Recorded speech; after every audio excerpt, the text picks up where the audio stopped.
Well, Chan, it's so nice to have you, and it was such an honor to smell your work on occasion of your participation in the 10 Encounters show at Olfactory Art Keller. And so what I was hoping to do was just to sort of ask you a couple questions about your work. So first, if you wouldn't mind introducing yourself, where you're from, what your practice is with perfume, just a sort of brief introduction would be great.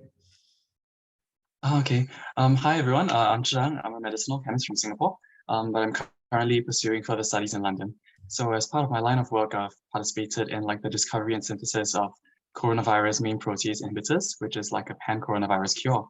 Oh, wow. So I've been interested in perfumery for about 3 to 4 years now, but I've only like actively pursued it over the past year or two. But nevertheless, I found it a really enriching and fulfilling journey so far. Yeah. Wow, I didn't realize that's what you were doing right now. Okay, well, thank you for your work on behalf of the world. So what was the meaning that you chose to interpret and smell? So for this project, I drew inspiration from the Peranakan, also known as Nonya culture, which can be found in Southeast Asia, especially in Malaysia and Singapore. It is vibrant and unique because of its interwoven Malay and Chinese heritage, and its influence can still be felt in the region until now. So as such, I chose to interpret the meeting between Admiral Zheng He, a Chinese envoy, and Sultan Parameswara of Malacca. So this occurred in the early 15th century when the Emperor of China decided to appoint the admiral to take voyages down to South and Southeast Asia, and even all the way to East Africa to establish formal diplomatic ties and trading relationships with other nations. So this sparked a wave of immigration from China to Malacca, resulting in the birth of the Peranakan culture. Wow, that's fascinating. And so was the meeting well recorded? Like was that interaction something that they wrote about at the time, or did you have to invent and imagine a little bit?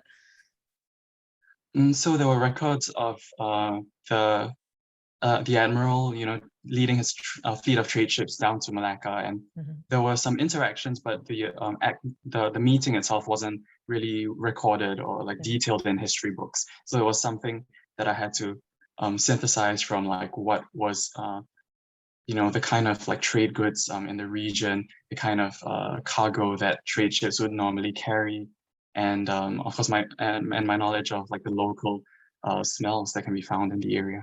Yeah, that's fascinating. I love the sort of, they're historically based, but also there's a little bit of a, deduction, which is really cool. So how did you decide to interpret that in smell? Like, how did you start to choose your materials and your approach? Okay, so there were 3 main concepts that I wanted to convey. So firstly and most importantly, I wanted to emphasize the fragrant gifts that were presented by both parties to each other.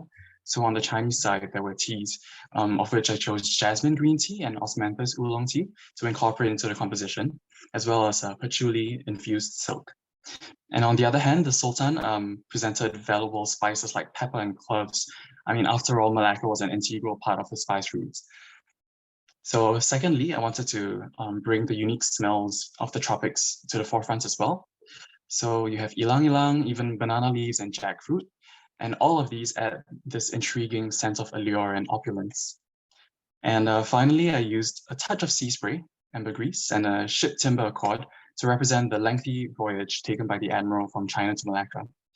So given that the meeting was between the representatives of 2 kingdoms, I wanted the composition to feel grand, while avoiding the cliches of the so-called Oriental ambers. So as such, I chose many materials that to me are golden and gleaming, such as the osmanthus, the banana leaves, and ylang-ylang, which are all pretty heady and full of personality to leave like a lasting impression. That's amazing. And you're so right, because that cliche tends to, I will say I'm smelling it right now, so I'm cheating, but there, and when I first smelled it, the grandiosity of it definitely came through, but really I just dipped it. And what I'm really getting is this beautiful green tea, of course. So, and I didn't notice that last time. So it's cool how fragrances can evolve, and I will say, not to just compliment you, but it is a really beautiful, beautiful fragrance. It's just really opulent and complex and deep. So nicely done. Thank you. I'm honored. Yeah, well, the honor is ours.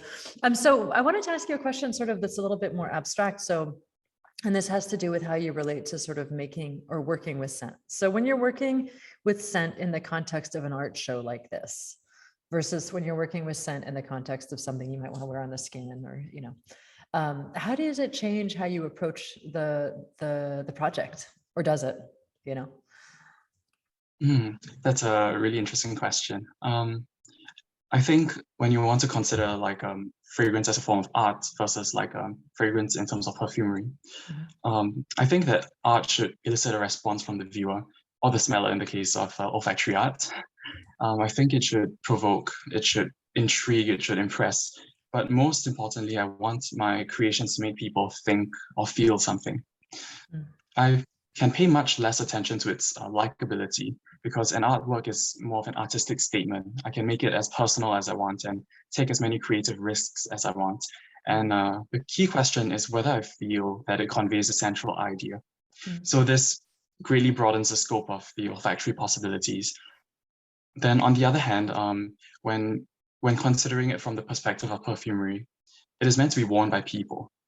So I'll need to consider other people's preferences and its so-called wearability. When making perfumes, I will still start off with a concept that I want to illustrate, but I can't make it so personal that it's unrelatable. So from a consumer's perspective, a perfume is something that you use for self-expression. So there is this fine balance that must be struck between uniqueness and universality, such that it can resonate with them on a personal level too. To be sure, I don't think that art and perfumery are mutually exclusive. But I mean, I think that many perfumes are works of art too. And that is the ideal that I strive to achieve. Yeah. However, I think the bottom line is that the greatest difference between olfactory art and perfumery is that for art, the scent is how I express myself to others. Whereas for perfumery, the scent is how I can empower others to express themselves.